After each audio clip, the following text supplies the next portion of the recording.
Hey, what's up, y'all? It's your boy Quan, one half of With the Shitz podcast here, back with another NBA With the Shitz video, as promised.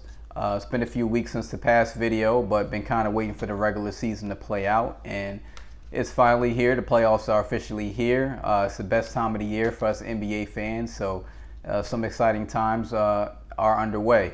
And we also did have the NBA play-in tournament officially ended, and we saw some great drama, as expected, as the Lakers and the Warriors provided one of the best games of the year. We saw Jason Tatum drop a 50-piece on the Washington Wizards, and we also saw the Memphis Grizzlies oust out the Golden State Warriors and Chef Curry. So it was some riveting drama, which I think the NBA has been missing over the past years. I think the play-in tournament was a great idea. As backed up by the ratings. The ratings were through the roof for that LA and Golden State game.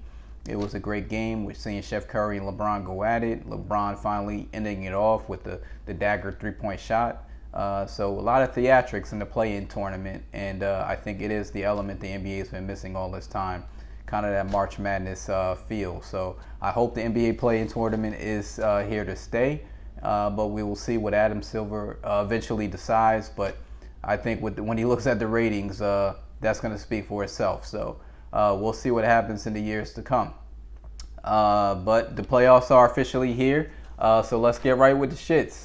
In the Western Conference, the LA teams, Tinseltown, having a little trouble right now. Both taking game one losses, the Lakers and the Clippers. I do think they were nasty L's, but I'm more worried about the latter than the former. I think the Lakers will bounce back.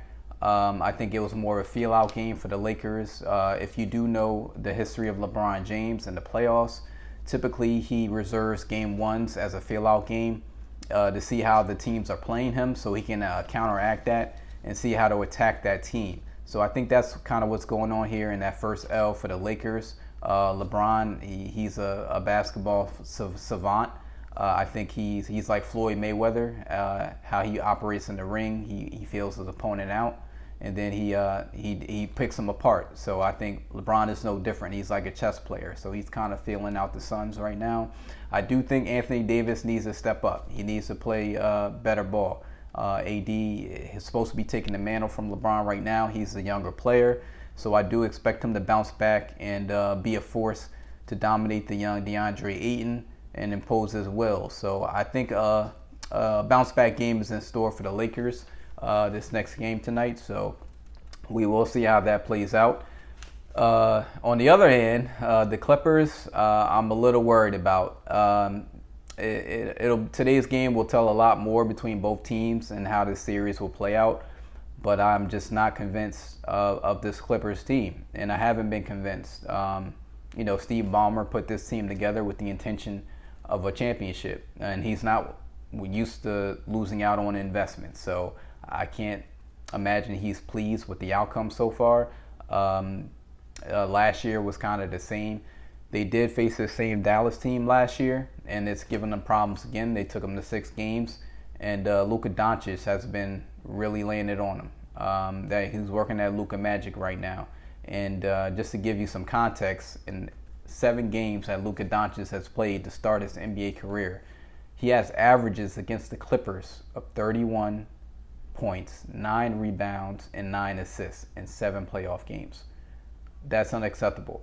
For a Clippers team that has 2 all-pro defensive players, supposed to be the best wing defenders in the league, I think that's what Ballmer envisioned when he put this team together. And they're laying the egg so far. I mean, Pandemic P is living up to his moniker. He's right on cue right now. This is where he stars in the playoffs. Pandemic P is going to crumble.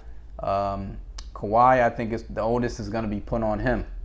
I mean, he needs to bring back that Toronto magic that he created for that championship run he had.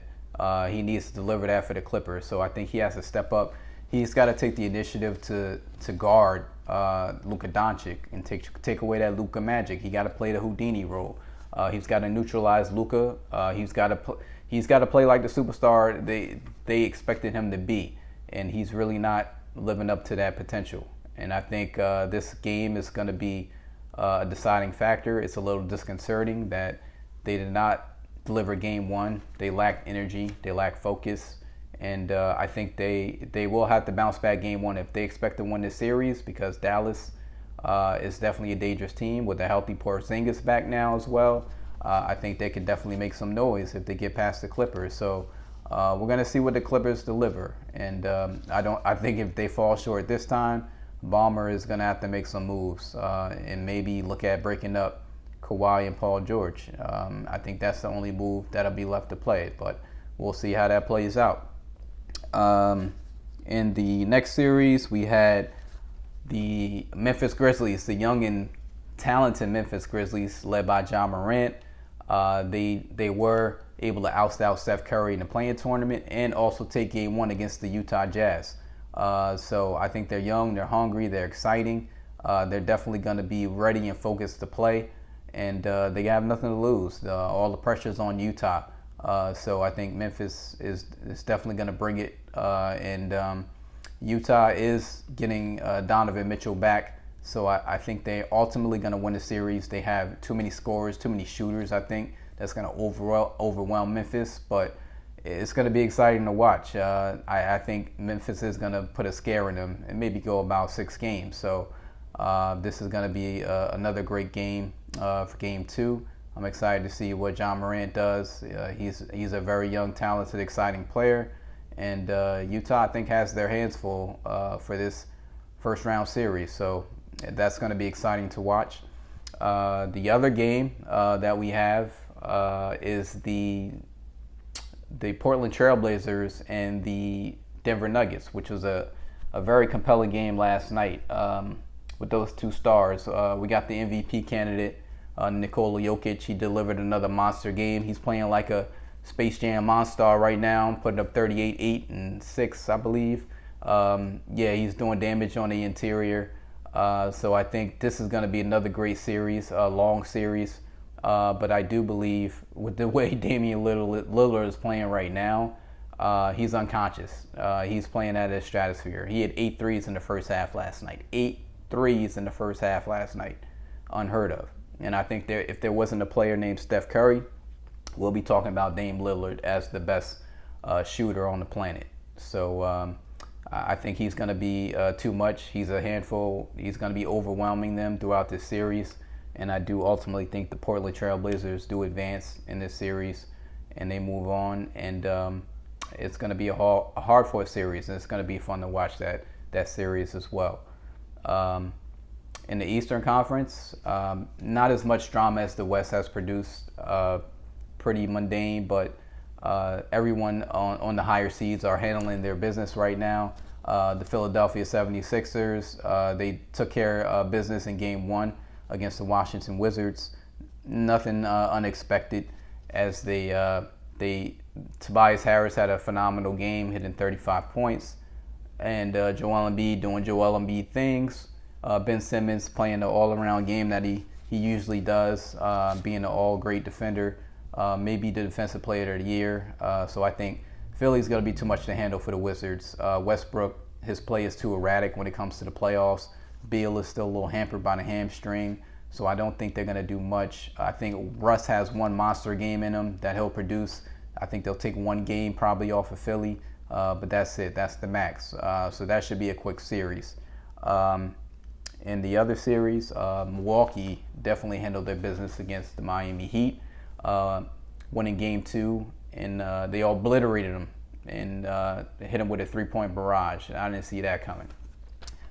So Milwaukee is definitely focused right now. I think Giannis has been tired of the chatter of him not delivering in the playoffs. I think he's definitely ready to take his game to another level, which he's doing. They're going to have to put many other defenders on Giannis, which leaves those 3-point shooters open. So Miami has some adjusting to do. I think they're going to regroup, get on the plane back to South Beach, and get refocused. I do think that ultimately they are going to make it a long series. Just knowing Miami Heat and their culture, Eric Spoelstra is a great coach. He knows how to devise up game plans for Giannis, who has improved his jump shot to a degree. But I still think you need to just lag off on him and just let him shoot jumpers the whole game. Eventually, he gonna build a house with the bricks. So I think that's the ultimate play where they should go with it. But we'll see what game plan they have devised for Game 3 back in South Beach. And the other series is a very riveting series as well, which is the Atlanta Hawks and the New York Knicks. Basketball is finally back in New York City at the Garden. The crowd was raucous. They didn't disappoint. I do see that this is going to be a great series as well. Trae Young delivered that ice tray dagger with that flotation device. He definitely is going to be a handful, and he heard it from the crowd all game, and he looks like he's going to be slated to be the next NBA New York City villain. I don't think to the degree of Reggie Miller or Michael Jordan, but he's off to a great start, dropping 30-plus points and 10 assists and hitting the game winner as well, silencing the crowd. And, yeah, the crowd is not going away, so they're going to be on him next game. And I think he's up to the challenge to deliver. I think they call him Ice Tray for a reason. And he'll have another huge game. But I think the Knicks will bounce back. Julius Randle's had a phenomenal season. I think they'll settle in. Derrick Rose has been great off the bench. Tibbs is a great defensive-minded coach. So they will devise a game plan to neutralize Trae Young and force the other players to kind of step up. So I think that's a 7-game series right there. And for us NBA fans, it's going to be exciting to watch all around. So we'll be looking out for that series. And in the next series, we do have the Brooklyn Nets and the Boston Celtics. It's great to see this finally happening. The Big Three is all healthy. They've only played 8 games together all season, but they've come together at the right time. James Harden with his hamstring, he sat out a handful of games. Kyrie's been in and out the lineup, of course, with his social justice movement and his Ramadan. And Durant has been pretty stable. So now that they're all aligned, they're all together in this playoff time. They didn't disappoint Game 1. They're the Big Three for a reason. They put this team together to be an all-time great team. It's going to be exciting to see what they do for this playoff run, see if they can live up to the potential that they have of being an all-time great team. So it starts with this. I don't think they're going to have too much of a problem with the Boston Celtics. Jaylen Brown is out. It's going to be too much to shoulder for Jason Tatum. I think he kind of exhausted that in the play-in tournament, dropping that 50-piece. There's only so much that guy can do. I don't think there's any other pieces around him that can deliver to the level that they need to compete with Brooklyn. So I think that's going to be a sweep. That's going to be a fast and easy series. And Brooklyn is going to march on, and I want to see how far they're going to take this and what fashion they take it to make them an all-time great team, to compare them with a historically great team. So I'm excited to see that as well. So let's gear up for the playoffs, man. It's going to be fun. It's a lot to look forward to. We can sit back and enjoy it now, kick open a six-pack. The NBA playoffs are finally here.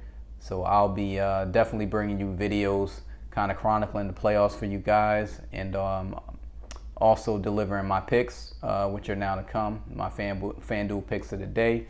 So make sure y'all hit the like button, hit the subscribe button, and we're gonna have a fun ride these playoffs. So it should be exciting. So officially for those picks, for my FanDuel picks of the day. We can start off right with the Brooklyn Nets. We can transition right there. They are laying 9 points against the Boston Celtics, and it's a big number, but I think it's an attainable number. I see the Nets really imposing their will.